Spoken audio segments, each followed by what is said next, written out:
This other stuff you know about typically. Doors, it just means what it says. Going out and knocking doors is another way to contact voters. It means a lot to them that they see you. It has great value. It's very demanding to the candidate physically and takes an enormous amount of time.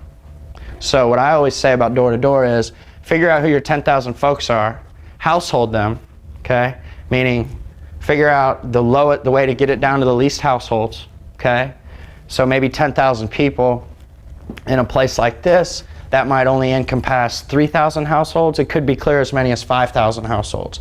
But typically it's closer to that 3 to 30% number or ratio.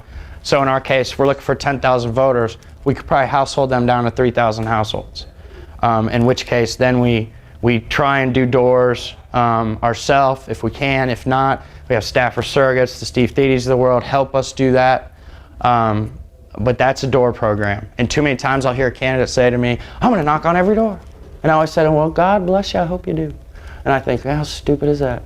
You know, no offense. But, you know, if you don't know what doors you're going to, and I've seen this before too. I see this in my neighborhood at home all the time. I live in a housing development, and I'll watch these, I'll be out mowing the yard or wash my car or something, and I'll see candidates go all the way to every house on the street. Well, common sense tells you that not people now just do the cell phone thing and don't even answer their home phone.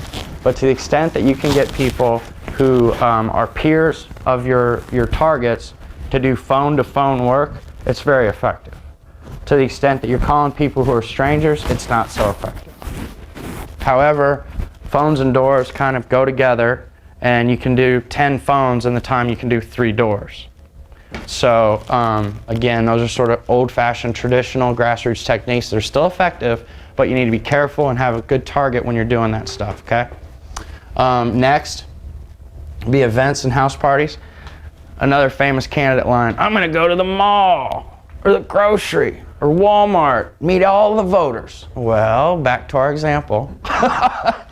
If you go to Walmart and you meet 100 people, okay, 30 of them aren't voting, 70 of them are registered to vote. Of that 70, 40 are going to vote, okay? Of that 40, 15 are against you, 15 are for you, whether you see them or not, right? Because that's our percentages. So now we're down to 10. 10 people out of 100 that you met at Walmart over 8 hours of a Saturday sweating to death or freezing to death, that'd be the case up here. You talk to 10 people that might swing your election. You know, it's just goofy. And so I always try and back people up from when they say public events. I say, well, what do you mean? Going to a parade for 30 minutes? That's okay. Going and stand at Walmart all day? There couldn't be anything dumber to do. That's just the straight scoop, folks. One good thing to do, though, is house parties, okay? You're going through your 10,000 targets, you're doing doors, you're doing phones, you're maybe emailing them, et cetera, et cetera. One thing you want to do is ask folks, will you have a house party? And they say, well, sure, what does that mean? You say, I just want to come by and see if you'll invite a few other voters in your neighborhood, just so I can come by and say hello. It's not a fundraiser, it's not a party, they don't need to bring food. It's just a nice little way for you to get to know voters, okay? And far out like this from an election, the only 2 things that y'all should be doing, well, 3 things that y'all should be doing really at this point is trying to raise a little bit of money, collecting as many emails as you can of everybody you know, and then once you get it going a little bit, start to do some house parties. You know, Rich, you ought to get into all your swing precincts and find as many bodies as you can and say, hey, you know, can I come by and meet you? Would you mind inviting a couple of your neighbors? And you know, when somebody says they're for you, that's when you ask about the house party. You don't just walk up to somebody and ask them to do a house party, obviously. But anytime you can have retail dealing with the voter, meaning one-to-one, the better. Okay?